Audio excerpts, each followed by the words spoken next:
सम्मुख होय जीव मुनि जबहि जन्म कोटि अघनाशन कहि। इस संसार में उद्धार और पतन के मार्ग में एकमात्र स्थिति है पुण्य और अपुण्य। लिखा है क्षीणे पुण्य मर्त्य लोकम भीषण। जब पुण्य क्षीण हो जाता है तो व्यक्ति को मृत्यु लोक में आकर के और उस तरह के कार्य करने होते हैं। कोई भी आप डिस्टर्ब हो जाओ, कथा थोड़ी ही। तो उन तरह के कार्यों को पुनः के ये कर्म क्षेत्र है, कर्म भूमि है हमारी। यहाँ हमको उन कार्यों में लग करके पुनः अपने को व्यवस्थित करना होता है। क्यों? भगवान श्री कृष्ण नंद बाबा को समझाते हुए एक ही बात कह रहे हैं, कर्मणा जायते जंतु। हर व्यक्ति, हर प्राणी अपने कर्म के अनुसार अलग अलग योनियों में जन्म लेता है। कर्म नहीं वो विलीयते, कर्म के कारण से ही इस संसार से वह अन्य स्थितियों में पहुंचता है। कर्मणा जायते जंतु कर्मणैव विलीयते सुखम दुखम भयम क्षेमम कर्मणैव अभिपद्यते। सुख दुख भय क्षेम अपने कर्म के द्वारा ही व्यक्ति प्राप्त करता है। भगवान ने आगे कहा, यदि चेदीश्वरः कश्चित् फल रूप्यन्य कर्मणात्। यदि ईश्वर नाम की सत्ता इस ब्रह्मांड में कोई कार्य कर रही है तो आपके कर्मों के फलों को वह दे सकती है। कर्तारः भजते सोपि नाह्य कर्तुः प्रभुर्हिषा। वह भी कर्ता का ही अनुगमन करती है। वह परम पिता परमात्मा भी हमें कुछ नहीं देते हैं यदि हमारे उस प्रकार के कर्म नहीं हुए जैसे होने चाहिए। तो मूल में कर्म भूमि में जन्मने का प्रथम कार्य है कि हम अपने कर्म के प्रति समर्पित रहते हुए और आगे की यात्रा करते रहें।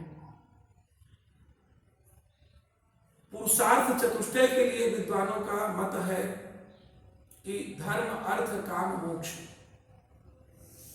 इन चारों की प्राप्ति में चारों पुरुषार्थों की इस संसार में आवश्यकता नहीं है। दो पुरुषार्थ हमें पूर्व से प्राप्त हैं, पूर्व जन्म से ही। हमारे पास धन कितना रहना है, हमारे पास स्थितियां कैसी रहनी है, ये सारी की सारी हमें पूर्व जन्म से प्राप्त है। इस संसार में आकर के हमें केवल दो ही पुरुषार्थों का ध्यान रखना है। एक, हम धर्म पर चल रहे हैं क्या, हम हर चीजों को भोगते हुए क्या उनसे अनासक्त भाव रखे हुए हैं क्या, नहीं तो दुख ही दुख है। तो मोक्ष, धर्म और मोक्ष, मान लीजिए चार उंगलियां हैं, धर्म अर्थ काम मोक्ष। जैसे कोई नहर है तो नहर में क्या है कि एक उसका तट हो गया धर्म, दूसरा तट हो गया मोक्ष, बीच में आ गए काम और धन। धर्म अर्थ काम मोक्ष। जिस व्यक्ति के का धर्म और अनासक्त भाव बना हुआ है वह व्यक्ति क्या करेगा, बीच में कितना भी धन आ जाए, कितनी भी कामनाएं उपस्थित हो जाए, कितनी भी स्थितियां आ जाए, वह व्यक्ति विगलित नहीं हो सकता है, उसका पतन नहीं हो सकता है, क्योंकि दोनों पुल उसके बहुत मजबूत हैं, दोनों नहर के तट बहुत मजबूत हैं। इसलिए कितना भी उसमें पानी आ जाए, और ऐसा पानी आकर के डिग्गियों में जाता है, लोगों के घरों में जाता है और हमारे लिए जीवनदायी शक्ति बन करके हमारी सुरक्षा करता है। ऐसा पानी जब कर सकता है तो भला व्यवस्थित हमारे द्वारा किया हुआ जो कर्तव्य कर्म है यदि किया जाए तो निश्चित में हमें बड़ी बड़ी बाधाओं से हटा देता है। तो ध्यान रखना है, धर्म और मोक्ष का ध्यान केवल हमें रखना है। हम ऐसा कोई कार्य न करें जिससे एक बंधन नया बन जाए। हम कोई ऐसा कार्य ना करें जो धर्म से इतर हो जाए, क्योंकि वो धर्म पैदा कहाँ से होता है, बोले आचार प्रभो धर्म, वो सदाचार से पैदा होता है। धर्म कहाँ से पैदा होता है, सदाचार से। और धर्मस्य प्रभु अच्युतः, धर्म के रक्षक कौन है? बोले भगवान विष्णु है, अर्थात जो हमारे हृदय में बैठे हुए हैं, जो हमें प्रेरणा दे रहे हैं हर तरह की स्थितियों में, वह परमात्मा हमारे भीतर विद्यमान है।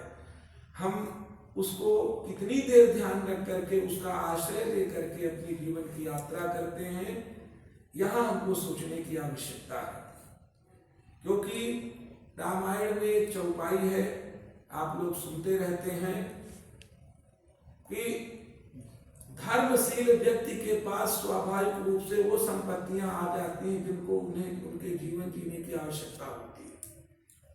बोले जिन सरिता सागर महु जाई, जैसे नदियां स्वाभाविक रूप से सागर का अनुगमन करती हैं, सागर में जाके मिलती हैं। यद्यपि सागर को आवश्यकता नहीं है, नदियां मिले अथवा नहीं मिले सागर सम रहता है, समुद्र की विशेषता है, परंतु नदियां फिर भी वहां जाके मिलती हैं। तो लिखा जिन सरिता सागर महु जाई, यद्यपि ताहि कामना नाही, तिन सुख संपत्ति बिना ही बुलाए। सुख और संपदाएं बिना बुलाए ही यदि धर्म और मोक्ष का ध्यान करते हुए व्यक्ति अपने जीवन की यात्रा करता है, तो लिखा है तिन सुख संपदा बिना ही बुलाए, सुख संपत्ति बिना ही बुलाए, धर्मशील पर जाहि सुभाए। धर्मवान व्यक्ति के पास स्वाभाविक उनका प्रभाव वहां जाते ही जाते हैं। तो हमें धर्म और मोक्ष का ध्यान करते हुए, भगवद आश्रय होते हुए, हर व्यक्ति बहुत सरल है इस संसार में।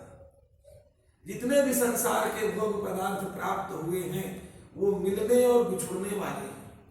यही संस्पर्शजा भोगा दुख योनय एवते, ये जैसे आपको सुखानुभूति कराते हैं, ये दुख भी कराते हैं जब बिछोड़ते हैं। आगमा पाइना अनित्या, ये आने और जाने वाले हैं, अनित्य है, नित्य नहीं है। कोई